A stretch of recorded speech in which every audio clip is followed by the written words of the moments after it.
As profecias sobre a primeira vinda de Jesus realmente se cumpriram?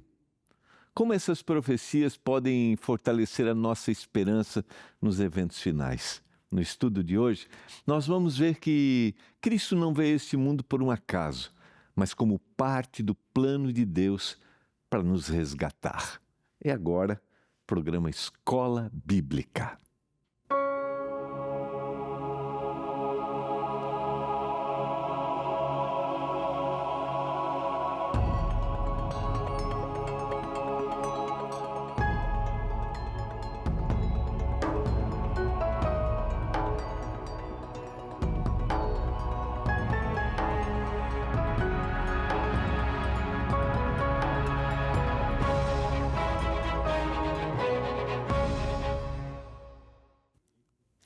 Olá! Como é que você está? Tudo bem com você? Está no ar o programa Escola Bíblica. Estou dando uma passadinha aqui, olha, que no programa de hoje a gente vai conversar sobre o cumprimento profético da primeira vinda do Senhor Jesus. E eu estou buscando um pouquinho daquilo que a gente estudou há 2 semanas no livro de Daniel, a certeza, o cumprimento profético, a predição, a profecia dos 490 anos, a certeza, né, o cumprimento profético no ano 27 do nascimento, do batismo de Jesus, depois da sua crucifixão no ano 31, depois da rejeição definitiva do povo de Deus que acontece no povo que havia sido escolhido para uma mensagem no ano 34. Muita informação, né? Então fica com a gente, esse é o programa Escola Bíblica. Aqui a gente tem a oportunidade de estudar a Bíblia. Se você ainda não pediu sua nova revista Eventos Finais, você pode pedir agora. Já pediu? A gente está estudando como serão os últimos acontecimentos e como entender a profecia bíblica. Profecias que foram cumpridas nos ajudam a ter certeza de que a segunda vinda vai acontecer. Então, peça agora. Manda uma mensagem. Está aparecendo o WhatsApp aí, ó. Aqui, ó. Aqui, ó. 12982444449. 12982444449. É só escrever quero revista, daí você vai receber um link, tá? E depois você preenche aí. O link é o nosso site, vai levar direto para o site. É o novotempo.com/escola bíblica. Se você tiver dificuldade, pede ajuda. Ou você pode ligar também para a nossa equipe até 10h30 da noite. Ó, vou chegar aqui porque daí o telefone está mais pertinho para eu apontar aqui, ó. É o 0 operadora 12 21 27 31 21, tá? 0 operadora 12 21 27 31 21.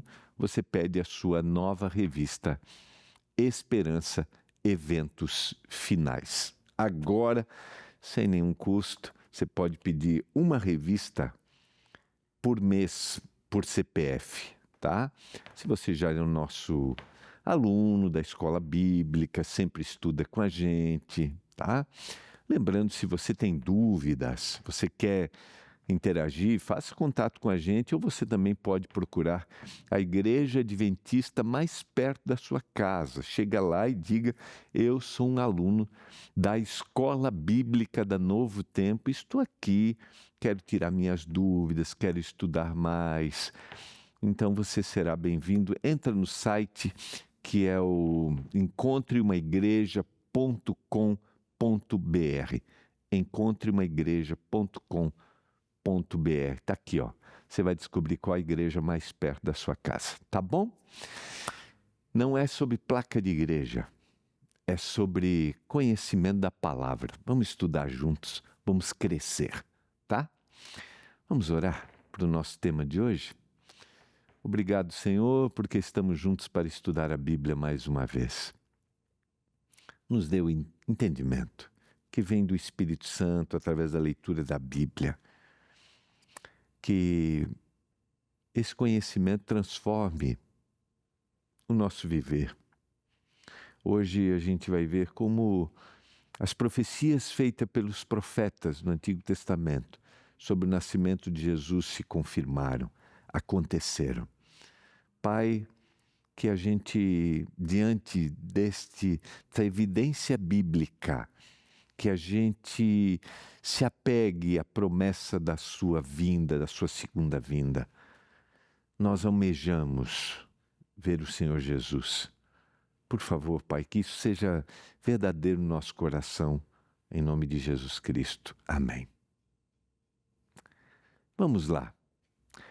Quero convidar você, a gente vai hoje analisar o cumprimento da vinda do Senhor Jesus, a primeira vinda, né?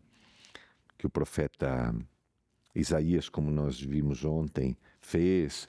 Profeta Miqueias, né, vai falar do lugar do nascimento e é impressionante como como aqueles que eram ligados às questões religiosas, que deveriam, né, sabiam, tinham acesso a isso, não se antenaram, né?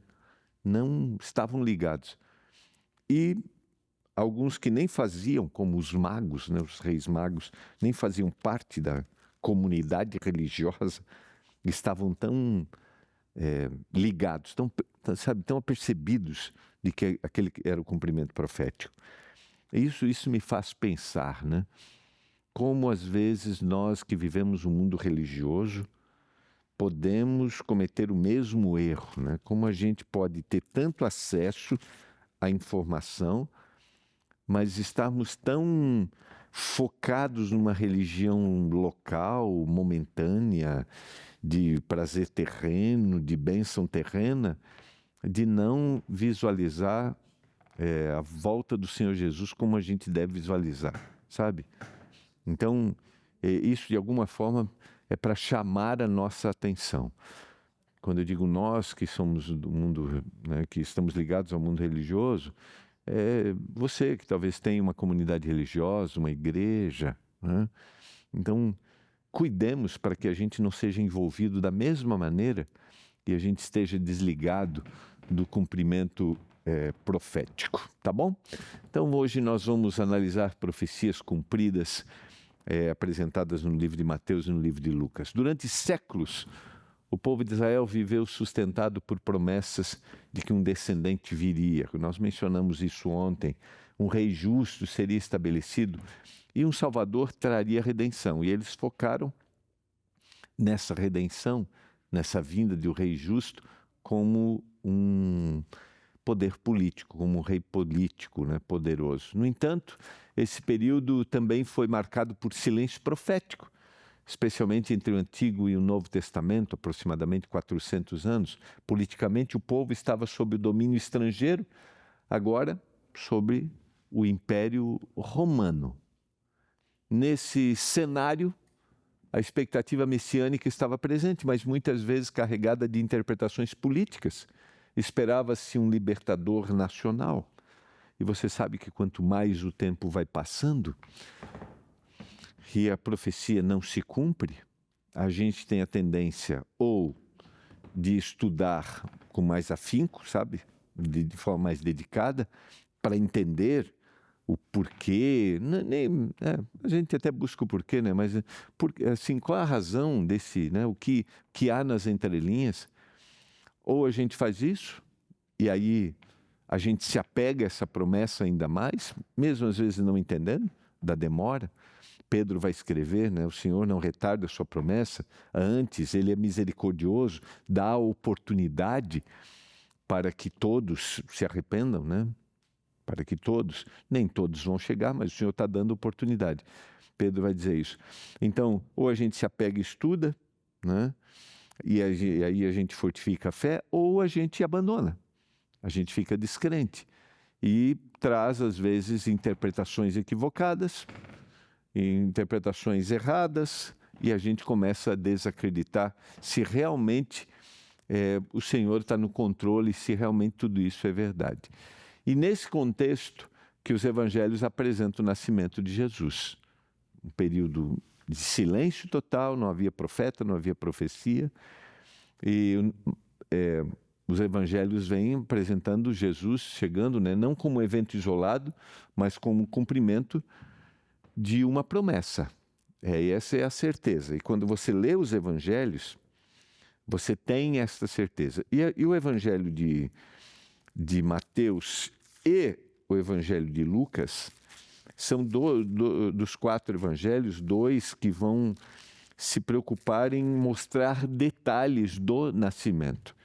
Mateus vai apresentar uma genealogia, vai abrir com uma genealogia, e aí já vai direto para o nascimento de Jesus.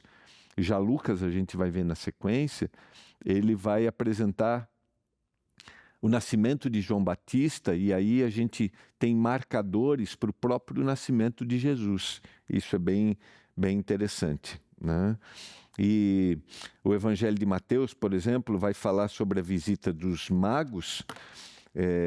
Ele vai ser o único, a fuga para o Egito. Já o Evangelho de Lucas vai se preocupar com os anjos e os pastores indo, né? Os anjos anunciando e os pastores indo até Jesus.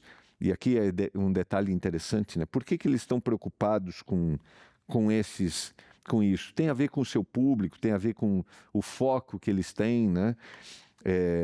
Também o Evangelho de Lucas vai marcar o nascimento de Jesus com um momento do recenseamento. Esse é um detalhe importante. Vamos entender isso.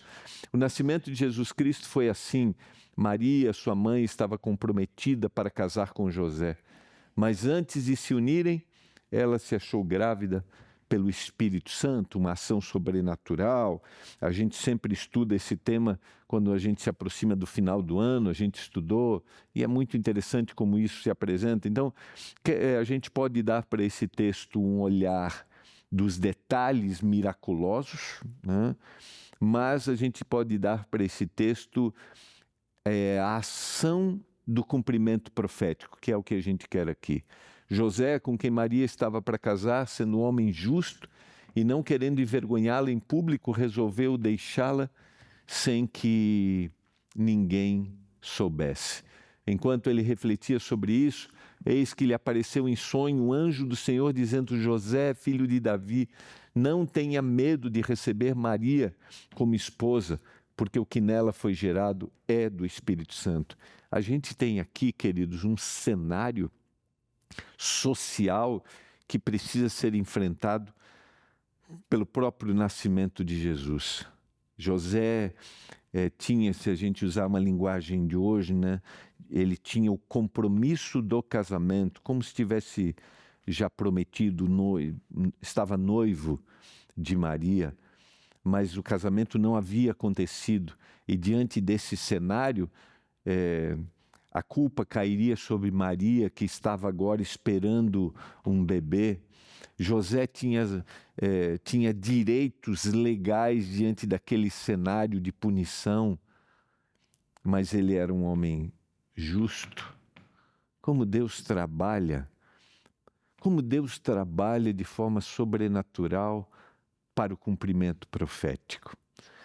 Às vezes, a gente não entende como é que as coisas podem acontecer.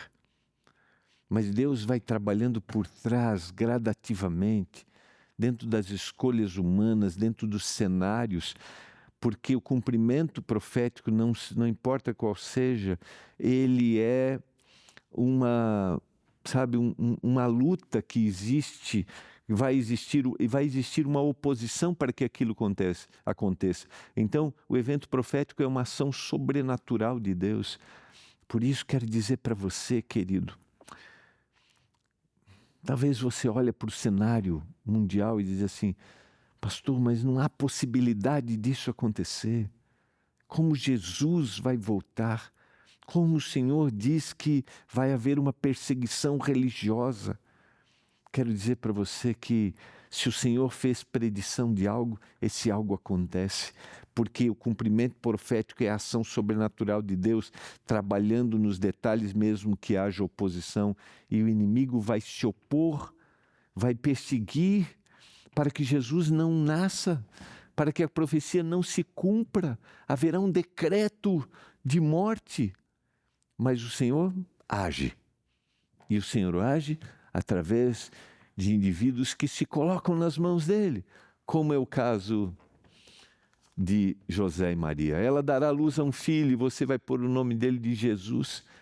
porque ele vai salvar o seu povo dos seus pecados. Quando João vai ver Jesus no batismo, ele vai dizer: eis o Cordeiro de Deus que tira o pecado do mundo.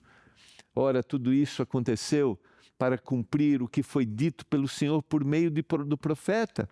Eis que a Virgem conceberá e dará luz a um filho, e ele se chamará pelo nome de Emanuel, que significa Deus conosco. O cumprimento profético, a ação sobrenatural de Deus. Por isso, querido, diante de um cenário que parece impossível aos olhos humanos, na profecia é possível na ação divina. Pode acreditar. Se a profecia disse, ela vai se confirmar. Foi exatamente assim na primeira vinda. Quando José despertou do sono, fez como o anjo do Senhor lhe havia ordenado e recebeu Maria por esposa. Porém, não teve relações com ela, enquanto ela não deu à luz a um filho, a quem pôs o nome de Jesus. Mateus escreve com objetivo claro, queridos, mostrar que Jesus é o Messias prometido. Por isso, ele repete a expressão-chave: tudo isso aconteceu para que se cumprisse a profecia.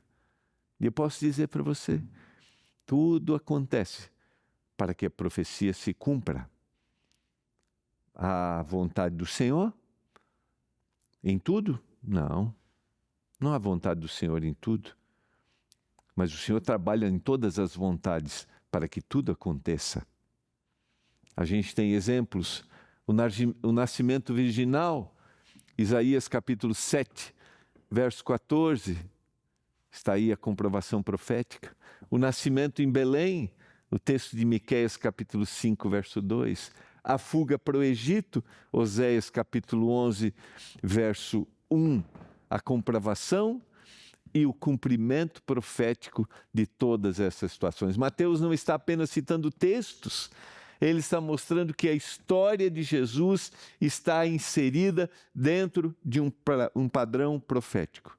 E eu vou dizer para você, a nossa história, a história do mundo está inserida dentro de um padrão profético.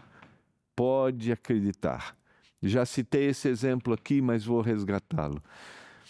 Talvez lá no final da década de 80, no período da Guerra Fria, nós olhávamos para o mundo e achávamos impossível que o Evangelho pudesse alcançar, por exemplo, a União das Repúblicas Socialistas Soviéticas, a antiga Alemanha Oriental. A gente diria, isso é impossível. E de repente, as coisas vão acontecendo, as escolhas humanas, e tudo vem, sabe? Tudo desmorona. Tudo que parece ser inacessível se torna acessível. O mundo religioso hoje começa a tomar posições que são totalmente equivocadas, contrárias à Bíblia. O mundo religioso começa a fazer discursos que, ao invés de unir para a pregação, separa. Mas Deus vai trabalhando. Por isso eu tenho que estar ligado dentro da profecia, eu tenho que estar ligado àquilo que o texto bíblico apresenta, porque tudo está inserido dentro de um padrão profético. Lucas vai adotar uma abordagem diferente. Ele vai situar o nascimento de Jesus dentro de um contexto histórico. Olha só, capítulo 2 do Evangelho de Lucas, eu quero ler alguns versos, só vou deixar minha Bíblia aberta aqui neste capítulo que eu gosto de acompanhar aqui junto com você. Naqueles dias foi publicado um decreto de César Augusto, convocando toda a população do império para recensear-se. A gente tem, historicamente, não encontramos um recenseamento, mas nós encontramos nesse período uma ação de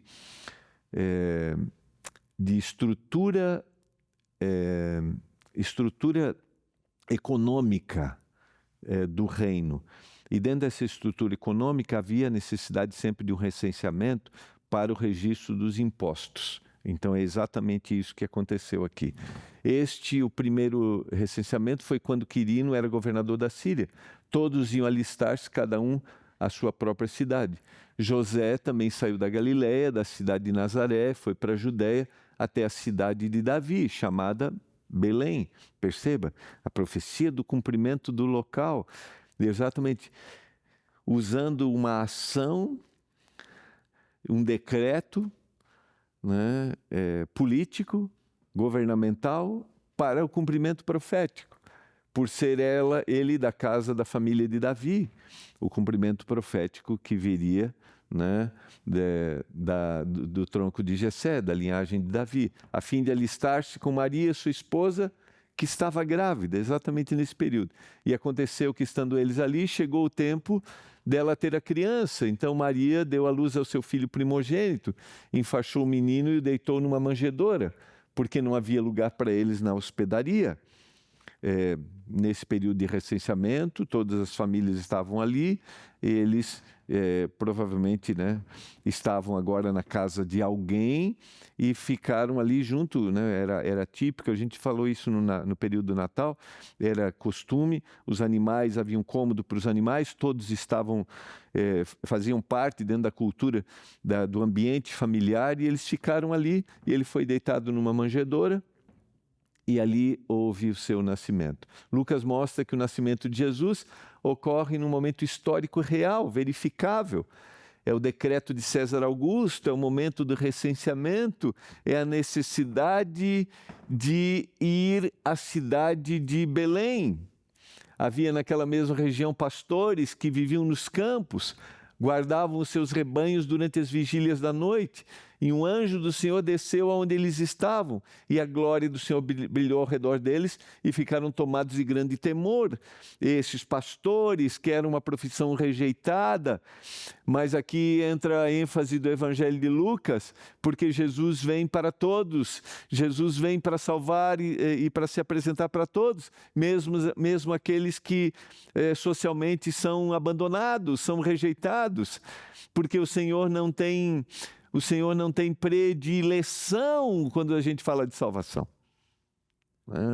Ainda que a gente está aqui, o nosso foco é o cumprimento profético, e isso mostra que o Senhor vem para se apresentar para qualquer pessoa que vai recebê-lo, qualquer um. Não há discriminação étnica, né? Não existe cor, não existe recurso, não. Esse é Jesus, que vai ser celebrado pelos pastores. O anjo, porém, lhes disse: não tenham medo, eu estou aqui para lhes trazer boa nova de grande alegria, que será para todo o povo. É que hoje, na cidade de Davi, nasceu o Salvador, que é Cristo, o Senhor. E isto servirá a vocês de sinal: vocês encontrarão uma criança envolta em faixas, deitada numa manjedoura. E de repente apareceu com o anjo uma multidão do exército celestial, louvando a Deus e dizendo: glória a Deus nas maiores alturas e paz na terra entre os homens a quem Ele quer bem. Queridos, ele destaca aqui elementos importantes, tá? Jesus nasceu em humildade, nasceu numa manjedoura, diferente da expectativa que eles tinham. Os primeiros a receber a notícia são pastores. Os anjos anunciam a paz. Deus entra na história de forma simples, mas com impacto eterno.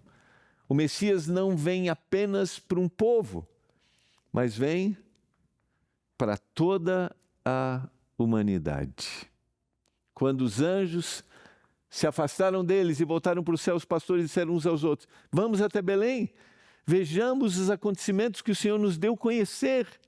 Foram depressa, encontraram Maria e José e a criança deitada numa manjedoura. E vendo isso, diz o texto, divulgaram o que lhes tinha sido dito a respeito desse menino.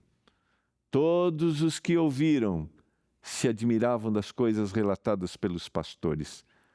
Maria, porém, guardava todas essas palavras, meditando-as no coração.